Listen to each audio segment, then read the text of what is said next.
ভগ্নাংশের তোমাদের পরের যে অংশটুকু রয়েছে সেই অংশটুকু নিয়ে আজকে আলোচনা করব। তো দেখো সকলে,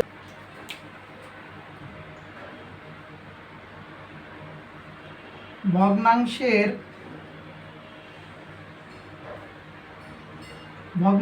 গুণ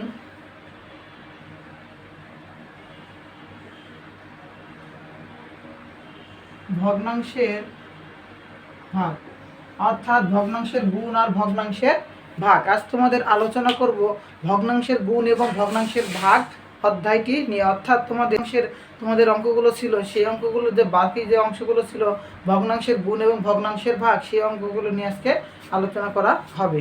তো দেখো, ভগ্নাংশের গুণ বলতে কি বোঝানো হয়?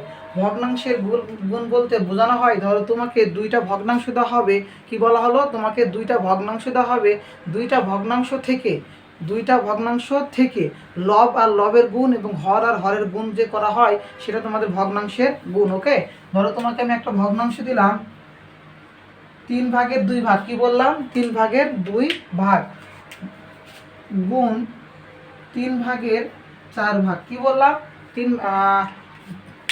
4/3 তোমাকে বলা হলো 3/2 এবং 4/3কে গুণ করো, অর্থাৎ এই দুইটা ভগ্নাংশ গুণ করো। অথবা তোমাকে বলা হলো যে 2/3 3/4 দুইটা ভগ্নাংশের গুণ করো, তখন তুমি কি করবা? তো আমি কি বললাম? ভগ্নাংশের গুণের সময় কি করবা? লব গুণ লব ভাগ হচ্ছে হর গুণ হর। এটা তোমাদের মনে রাখার নিয়ম, লব গুণ লব, হর গুণ হর। ওকে, তাহলে দেখো তো আমাদের লব কি, এখানে লব কি? 2 × 3, হর দেখো তো 3, এখানে হর 4, 3 × 4, তাহলে 3 × 6 আর 3 × 4 12। বুঝতে পারছো কি? এই হলো তোমাদের ভগ্নাংশের গুণের নিয়ম। তো ভগ্নাংশের গুণ করার পর তোমাদের উত্তরে যদি লঘিষ্ঠ করা যায়, কি বললাম? লঘিষ্ঠ বা কাটাকাটি বা ভাগ করা যায়, লব হর বা হর লব দ্বারা যদি ভাগ করা যায় তবে তুমি ভাগ করবা। 6 আর 12 দেখো তো আমরা লঘিষ্ঠ করতে পারবো, সেজন্য আমরা কি করব? 6 দ্বারা লঘিষ্ঠ করবো। দেখো তো 6 দ্বারা লঘিষ্ঠ করো তো, 6 × 6, 6 × 2 = 12, তাহলে থাকলো কত? 1/2 বা 1/2 বা বলবা 2/1। ওকে, 2/1। এই হলো তোমাদের ভগ্নাংশের গুণ, ভগ্নাংশের ভাগ। এবার দেখো তোমাদের দেখাবো ভগ্নাংশের ভাগ। তো ভগ্নাংশের ভাগে তুমি মনে রাখবা যে লব গুণ হর, হর গুণ লব। কি বললাম? লব গুণ হর, হর গুণ লব। হ্যাঁ, এটা তুমি এই সূত্রটা মনে রাখবা, তুমি প্রত্যেকটা ভগ্নাংশের ভাগে একটা নিয়ম দিয়ে পারবা। তো তোমাকে একটা ভগ্নাংশ দেওয়া হলো 3/2 ভাগ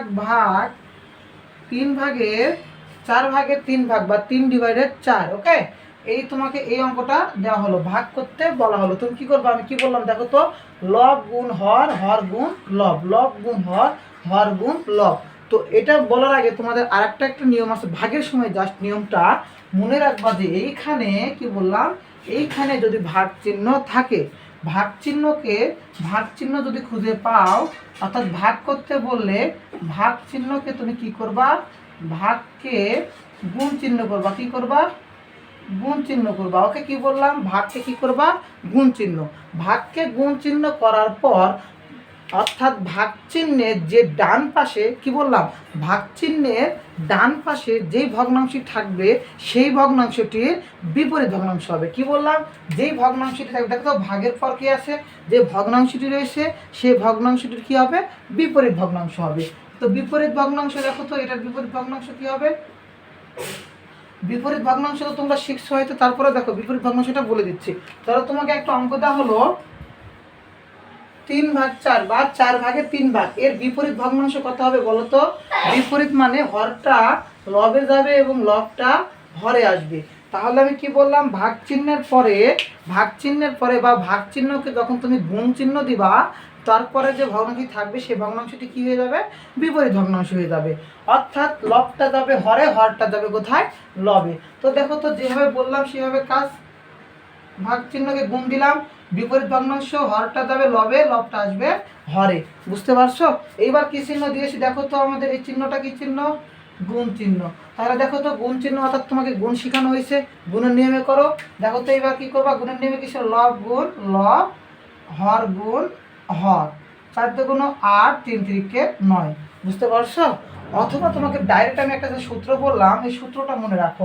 কি বললাম, যদি ভগ্নাংশে যদি গুণ বা ভাগের জায়গায় তুমি গুণ বা ভাগ যেটাই বলা না কেন, গুণ চিহ্ন থাকলে গুণের নিয়ম করবা, ভাগ চিহ্ন থাকলে ভাগের নিয়ম। তো ভাগের দুইটা নিয়ম তোমাকে বললাম, যে ভাগ চিহ্নকে গুণ চিহ্ন করে তুমি বিপরীত ভগ্নাংশ দেখ করবা, অথবা ভাগ চিহ্নকে তুমি ওইভাবে কোনো দেখার কোনো সময় নেই, তুমি কি করবা বললাম যে লব লিখবা, লিখে পরের ভগ্নাংশের হর লিখবা, পরের ভগ্নাংশের হর।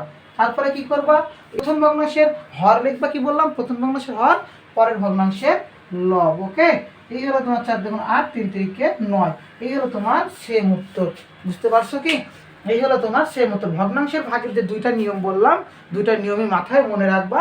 তবে যখন তুমি অঙ্ক করবা খাতায়, স্যারকে যখন অঙ্কটা করে দেখাবা তখন এই নিয়ম করবা। ওকে, স্যারকে যখন তুমি অঙ্কটা করে দেখাবা তখন এই নিয়ম করবা।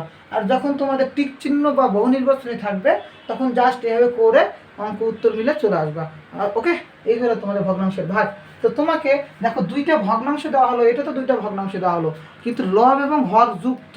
এখন তোমাকে আমি দিব লব অথবা হরের যে ঝামেলা থাকে, হরটা যদি না থাকে তখন তুমি কি করবা। দেখো এই পাশে একটা অঙ্ক দিলাম, এটা গুণেরই অঙ্ক দিলাম। দেখো 2/3 গুণ 3, কি বললাম 2/3 গুণ 3, আর এটা 2/3 কি করবা বলো তো? তোমাকে গুণের নিয়মে আমি কি বলেছি বলো তো? বললাম যে লব গুণ লব ভাগ হর গুণ হর, আর এটাতে কি বলেছিলাম লব গুণ হর, হর গুণ লব। তো এখন প্রশ্ন যে এখানে তুমি লব আর হর দেখতে পাচ্ছ, এখানে তো লব আর হর কোথাও দেখতে পাচ্ছ না। তোমার লব আর হর বলতে বোঝানো হয় উপরে থাকবে যে এটা, সেটাকে লব বলা হয়, আর নিচে যেটা থাকবে সেটাকে বলা হয় হর। তো এখানে শুধু 3 লেখা আছে, শুধু 3 লেখা আছে। তো তুমি এখন কি বলবা বলো তো, এখানে লব কোনটা হর কোনটা, এটা কি জানো? তো এটা মনে রাখবা যে শুধু একটা যদি সংখ্যা থাকে তাহলে সেই সংখ্যাটা সবসময় উপরে থাকে, কি বললাম উপরে থাকে, এবং নিচে 1 থাকে, নিচে 1 থাকে। আর এই একটাকে উজ্জ থাকে, উজ্জ মানে কি লুকানো থাকে। হ্যাঁ, মানে হর একের কোনো দাম নাই, মনে থাকবে হর একের কোনো দাম নাই। ওকে, কিন্তু তোমাকে যদি বলা হয় কোথাও 1 লেখা আছে, তো তুমি বললা স্যার এইটা হলো হর, মানে হর 1, লব 1 নাই, তাহলে হবে, কারণ মনে রাখবা যেটাই বলেছে উপরে সেইটাই হবে লব, আর নিচে কোনো কিছু হাইট থাকলে সেটা হবে কি হর, আর হরের মান সব সময় যদি কিছু না থাকে সেটা হবে 1। ওকে, এই হলো তোমাদের। তাহলে এই অঙ্কটাতে বলো তো 3-এর নিচে কিছু নেই মানে কত আছে বলো, বলো 1 আছে। তাহলে লব গুণ লব 2 গুণ 3, 3 গুণ 1, 3 গুণ 6, আর 3 1 3। ওকে, এরপরে অঙ্কটা কি হবে বলো তো? আমরা যেটা লিখবো সেটা লিখছি, ভাগ চিহ্ন কি চিহ্ন দিব, গুণ চিহ্ন দিব। গুণ চিহ্ন দিলাম, বলো তো 3 সমান আমরা কি লিখতে পারি 3/1। তাহলে এই ভাগ চিহ্নকে গুণ চিহ্ন দিলে কি বললাম বিপরীত ভগ্নাংশ বসে। তো বিপরীত ভগ্নাংশ মানে কি লবটা উপরে যাবে, হরটা লবটা নিচে আসবে, আর হরটা উপরে যাবে। ওকে, হরটা উপরে যাবে, লবটা নিচে আসবে। তাহলে 1 উপরে গেল, 3 নিচে আসলো, 2 1 2, আর 3 3 9।